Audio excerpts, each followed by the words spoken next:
국민의힘이 오늘 오후 2시부터 이 보수의 심장 대구에서 대규모 집회, 장외 투쟁에 나섰습니다. 지금 화면을 좀 보시면서 제가 설명해 올리도록 하겠습니다. 지금 보시는 곳이 동대구역 앞 광장인데요. 6년 만에 장외 집회 보수 지지층들이 운집한 모습이고 장동혁 대표, 이송호석 원내대표 등 이 국민의힘 지도부 의원들, 당협위원장들 함께 다 모여 있는 모습입니다.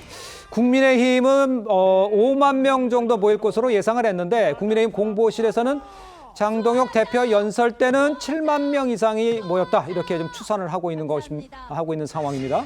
최진영 변호사님, 오늘 집회 어떤 의미가 있는지, 국민의힘에서는 어떤 의미로 이런 큰 장외 집회를 갖게 됐는지를 설명해 주세요. 그렇습니다. 기본적으로 이제 대여 투쟁 전략이 바뀌었다 이렇게 얘기할 수가 있습니다. 그런 겁니까? 제가 봤을 때는 원내 투쟁에서 장외 투쟁으로 이런 대여 투쟁 방식 자체가 바뀐 것이고 또 그리고 또 협치를 강조하는 것에서 오히려 대여 투쟁 선명성을 강조하는 그런 투쟁으로 어떤 입장을 바꿨고 나아가 선 예전 같은 경우에는 중도 확장 전략을 얘기했다고 하면 오히려 선 보수 결집 후 중도 확장 전략으로 이와 같은 대여 투쟁에 대한 방향을 3가지 정도 전환했다라는 점에서 굉장히 그와 같은 첫 물꼬를 턴 집회를 대구에서의 핵심 또 그 동대구역 광장을 꽉 채웠다는 점에서 의미가 있어 보이는데요.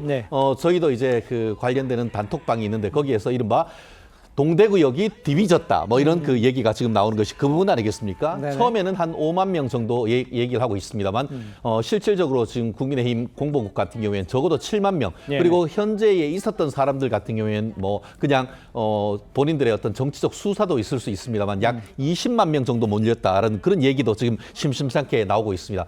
말씀드린 것처럼 이런 사업을 왜 그러면은 서울서하지 대구까지 내려가느냐 이런 얘기가 있을 수 있지 않겠습니까? 그럼에도 불구하고 어쨌든 대구는 이른바 보수의 심장이다라고 할 수 있고 이 동대구역 광장에는 보수의 어떻게 보면은 그 경제의 아버지 박정희 대통령의 동상이 있습니다. 그러다 보니까 아무래도 전국에서 가장 모이기 쉬운 곳, 부산에서 올라오고 서울에서 내려가고 또 대구 경북에 있는 분들이 모이기 가장 좋은 곳으로 지금 동대구역을 전략적으로 이제 했는데요. 향후에는 부산 나아가 이제 조만간 이제 서울에서도 지금 이와 같은 대규모 장외 집회를 계획하고 있기 때문에 이런 점에서 보수 결집의 첫 번째 테이프를 끄는 중요한 회의였다라고 저는 평가합니다. 알겠습니다. 보수 결집의 중요한 모멘텀을 만들었다 이렇게 말씀을 해주신 것 같아요. 일단 국민의힘 이 장외 집회에 나서는 건 이 조국 사태 등에서 반발하면서 모였던 2020년 이후 약 6년 만입니다. 여론전에 총력을 다하는 모습인데 이거를 혹시 양태정 부위원장께서는 어떻게 보세요? 여당의 입장에서는 어떻게 보는 겁니까? 뭐 국민들께서 이제 집회를 통해서 자신의 정치적 자유나 정치적 발언을 하는 거는 저는 긍정적이라고 봅니다. 근데 다만 이런 집회에서 이제 장동혁 대표나 이제 국민의힘 지도부가 말씀하고도 있는 이재명 대통령에 대한 뭐 정책에 대한 비판을 넘어서서 이재명 대통령을 끌어내리자라든가 아예 뭐 실제로 대선 불복으로 비칠 수 있는 발언을 하는 것은 좀 매우 부적절하다고 생각을 하고요.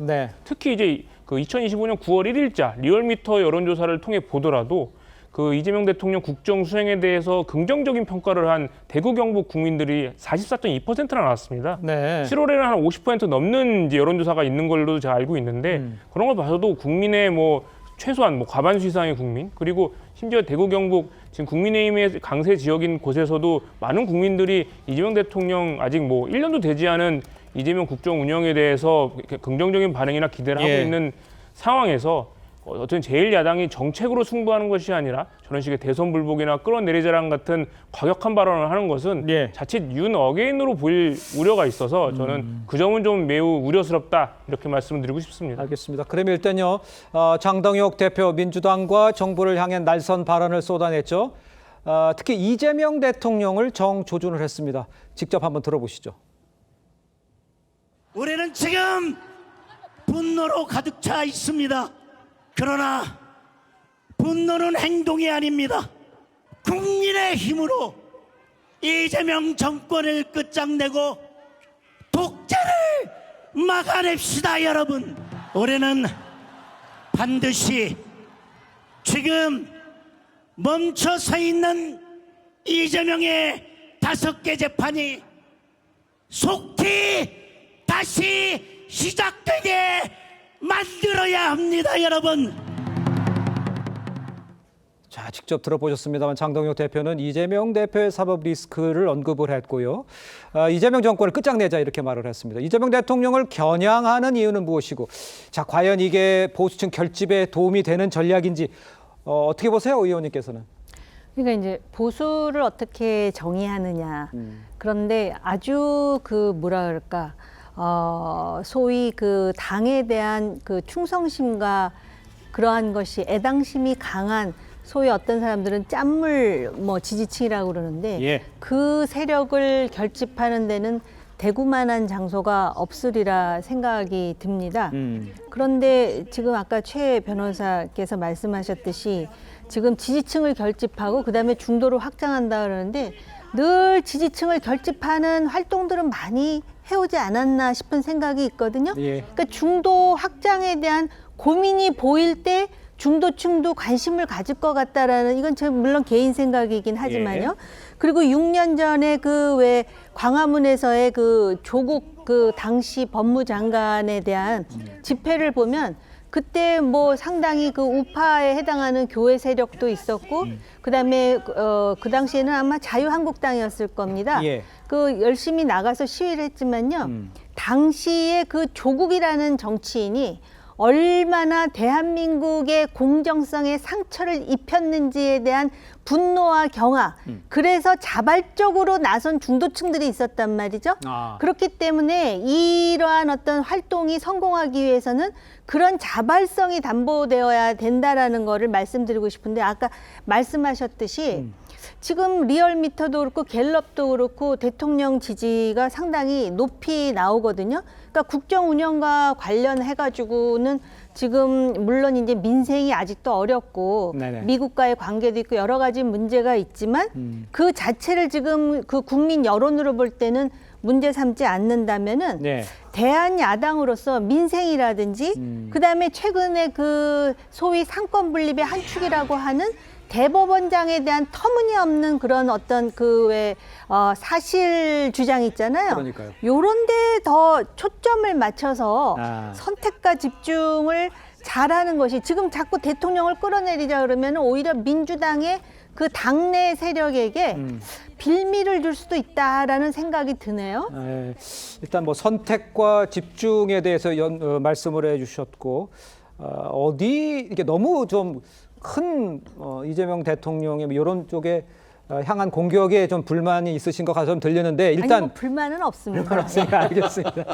일단 그 장동혁 대표의 발언의 수위는 지금 갈수록 높아지고 세지고 이건 맞잖아요. 네.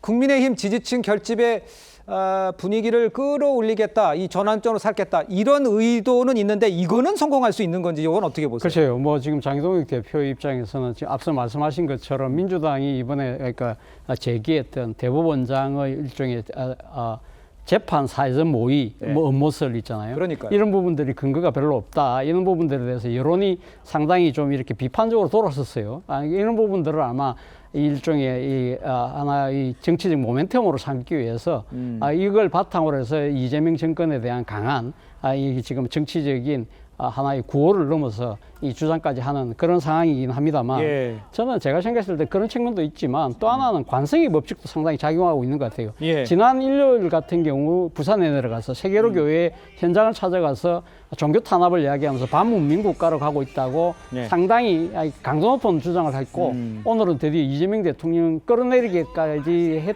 그 이야기를 할 정도로 상당히 본인 스스로가 바깥 장애에서 이런 여러 가지 그러니까 은행을 통해서 약간은 정치적으로 업되는 그러한 부분들을 또 이렇게 통제하기 힘든 측면도 분명히 있는 것 같아요. 예. 그런데 문제는 이거죠.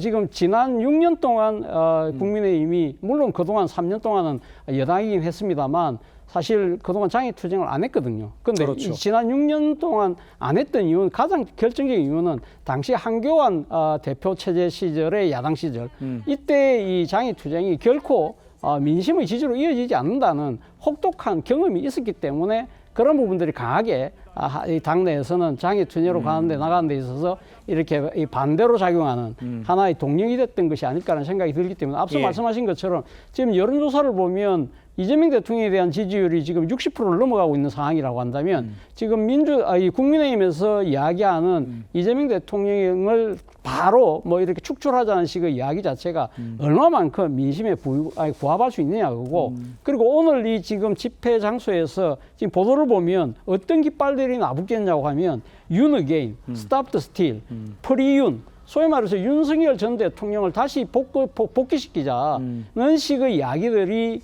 지금 이 집회장을 뒤덮는 그런 모습이라고 한다면 이러한 부분들이 과연 국민들이 생각하는 이 수권 대한정당으로서 바라는 지점과는 상당히 동떨어진 것이 아닐까. 알겠습니다. 그런 측면에 있어서는 국민의힘이 한번 유념할 대목이 아닐까 하는 생각이 듭니다. 그러니까 이제 중도 확장에 신경 써야 된다는 얘기도 있지만 지금 국민의힘에서는 그러니까 코어를 더 신경 쓰는 것처럼 비춰질 수는 있을 것 같다. 이런 말씀으로 제가 가름할 수 있을 것 같아요.